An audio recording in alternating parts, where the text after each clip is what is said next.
St. Patrick's Day is just around the corner, dancing a little jig. And as someone with about 40% Irish ancestry, I find a certain amount of pride and excitement in celebrating the patron saint of Ireland's feast day.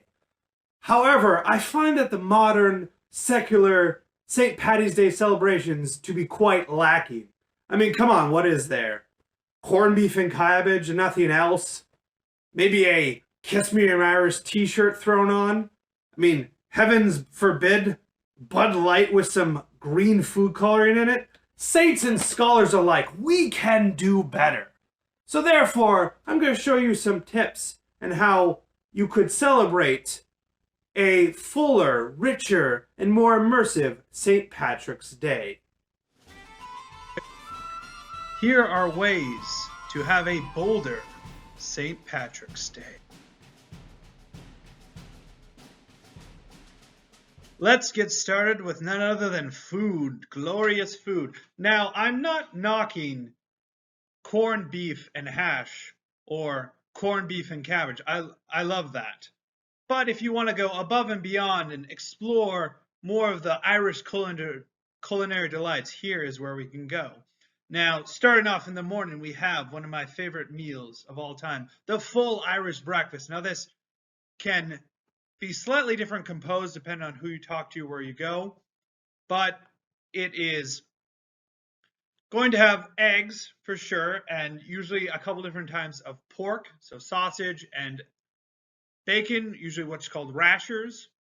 It's hard to find that type of Irish bacon in America, so you just have to make do if you can't find it. Also, blood and white sausage are pretty common there too. You don't have to do that. Maybe you're turned off by blood sausage. It's actually not too bad, but you can skip it if you want. Another important things I always put on my plate is cooked mushrooms, grilled tomato, and then beans. I also like a side of toast with jam. So fill up on the morning of St. Patrick's Day to get you through the rest of the day. Next, moving on, we have shepherd's pie, pretty simple. Some sort of meat, lamb, or beef, vegetables, topped with mashed potatoes and even cheese if you want to, and baked. Simple, delightful, good all year round.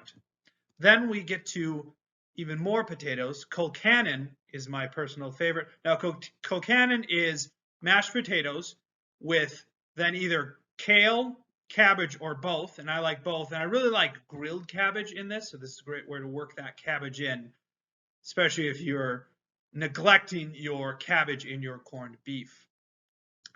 Some more potatoes. We have boxty, which is a type of Irish potato pancake. It has raw, finely grated potato, flour, and cooked up sort of like a traditional pancake. It has a smoother texture than a lot of other sort of potato cakes, and I like that quite a bit. If you haven't got enough potato yet, we have the classic bangers and mash, the mash being the potatoes and the bangers being sausages. If you can find a good Irish sausage, great. If it's not, I just use like a plain bratwurst, and then of course some gravy, preferably with some mushroom or rosemary. Then for a heartier meal, if you want to get that Guinness in, you have steak and Guinness pie, very delightful. And moving to dessert, but keeping the Guinness, we have chocolate Guinness cupcakes with Bailey's frosting. This is a wonderful winning combo. You can't go wrong, but we've saved my favorite for last, which is known as barn brack, or just simply brack. This is a quick bread with sultanas and raisins, and often the raisins are soaked in either brandy, whiskey, or tea, and I really like the tea-heavy ones, sometimes known as tea brack. So this is not as sweet as a cake, but sweeter than just a normal bread, and it's great for sides, great with butter or jam on it. It is my favorite Irish treat that I discovered when I actually went to Ireland with my wife, and I've loved it since, though I usually have to make it by hand if I want it in the States. Next, we have our drinks. What's a good meal without a good drink? So, of course, Guinness is perfectly fine. It's a delightful stout, but if you want to try something else, why not try Murphy's Stout? Now, this is a little sweeter than Guinness, and it is quite delightful. It's a little tricky to find, but you can find it in the States for sure. Something that's much harder to find on the lager side is Tom Crean's Lager. Now, Tom Crean was an Irish Navyman and eventually became an explorer, and actually was with Shackleton on the Endurance and was part of the rescue team that sailed from Elephant Island to South Georgia Island to get a rescue crew. So he's sort of a hero. He went back home and started a South Pole pub in his hometown of Annisquel, which I've actually visited, which is really cool because no one really knew all the sort of things he did until he died and his family sort of found out. And so it's really cool, great history and a great lager. Next, if you want Guinness, but you want to make an entire meal out of it, I suggest Guinness Extra Stout. It's like liquid bread in a bottle. It is thick and delightful. Now, there's, of course, all sorts of Irish whiskeys. I am by no means any expert. I think they're all good, so I'll leave it to other people to tell you what the best whiskeys are. Of course, there's always Bailey's, but if you want to go outside the beaten path and maybe save a little on your wallet, you can try some other types of Irish cream liqueurs. There's St. Brendan's, which I like quite a bit, and also Ryan's.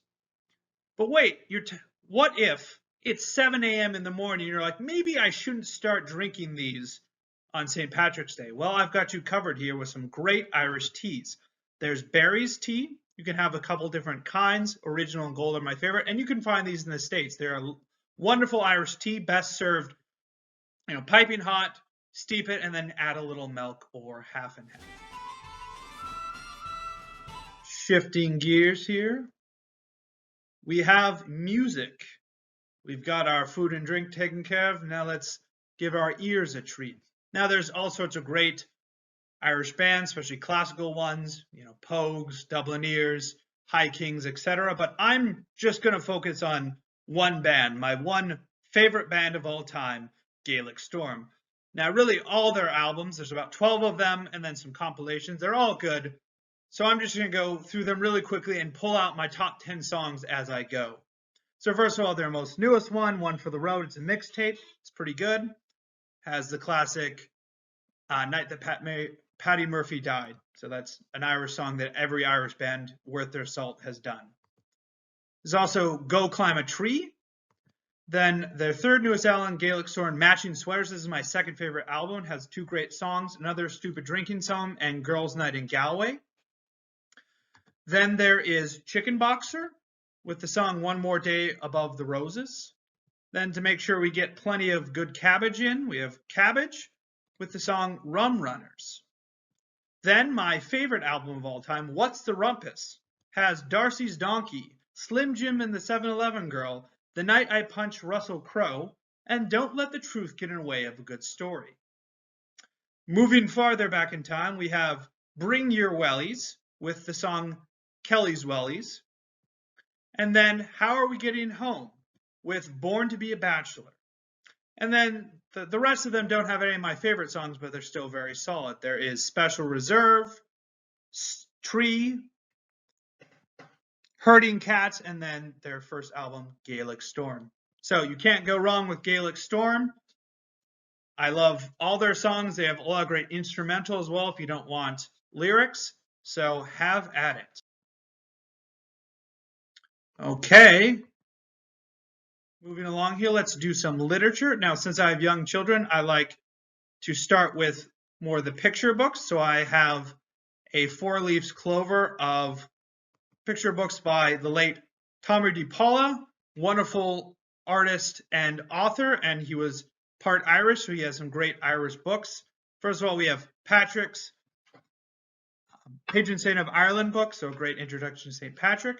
And then more on the folklore side, we have 2 Jamie O'Rourke books, The Laziest Man in All of Ireland, very fun and winsome. And then finally, a retelling of a classic folklore, Finn McColl, The Giant of Knockmany Hill. And I've actually read at least 3 different versions of this, so it's pretty well known in Irish folklore. And I just ordered this actual book by Tommy DePaula. I'm very excited for it to come in. Now, if you want a little bit more full length or longer stories, a great book I've read and I suggest is O'Brien's Tales for the Telling, more of these Irish folktales, including a version of Giant of Knockmany Hill. And if you really want to dig into Irish folktales more for the adult audience, Yeats has a great Irish fairy and folktales book, which I also was given as a gift. So I'll be reading that this week. Getting done with literature, maybe you want to relax with some film. Now, cheesy or sort of terrifying or campy Irish movies aside, or Irish theme movies aside, here are three, I think, solid films for the whole family. First of all, there is the classic Ryan's Daughters, set in Ireland. I haven't actually been able to find a copy to watch myself, but I've heard very good things about it. So if you can find one yourself, I think I can suggest it. Next one I have seen, The Quiet Man, starring actually John Wayne. It's a great set in Ireland. He goes, former boxer, he goes to sort of have a quiet life in Ireland, but he just can't quite get that. A love story. If you love seeing John Wayne light a cigarette and then 2 seconds away or throw it down, and that happened like 6 times during the movie, like a lot of his movies, you will not be disappointed. And finally, my favorite suggestion I have here was actually by Disney back in, I think, the 60s, is Darby O'Gill and the Little People. It's great. It has Irish music. It has leprechauns. It has dancing. And of course, it has a very young Sean Connery. So great treat there.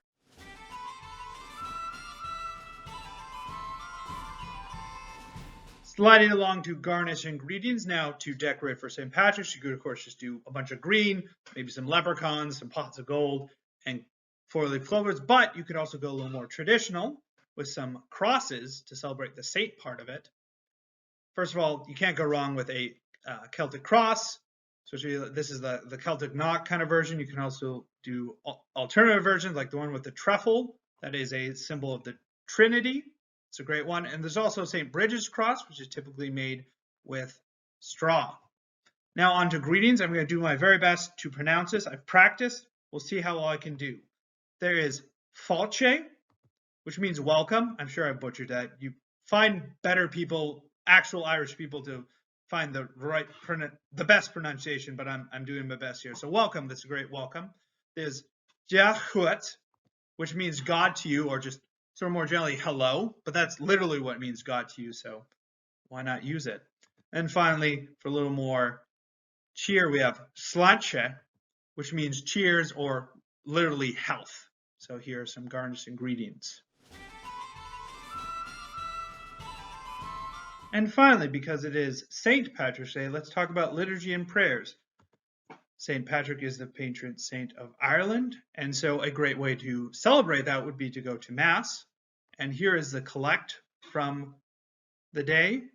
O God, who chose the Bishop St. Patrick to preach your glory to the peoples of Ireland, grant through his merits and intercessions that those who glory in the name of Christian may never cease to proclaim your wondrous deeds to all, through our Lord Jesus Christ, your Son, who lives and reigns with you in the unity of the Holy Spirit, God forever and ever.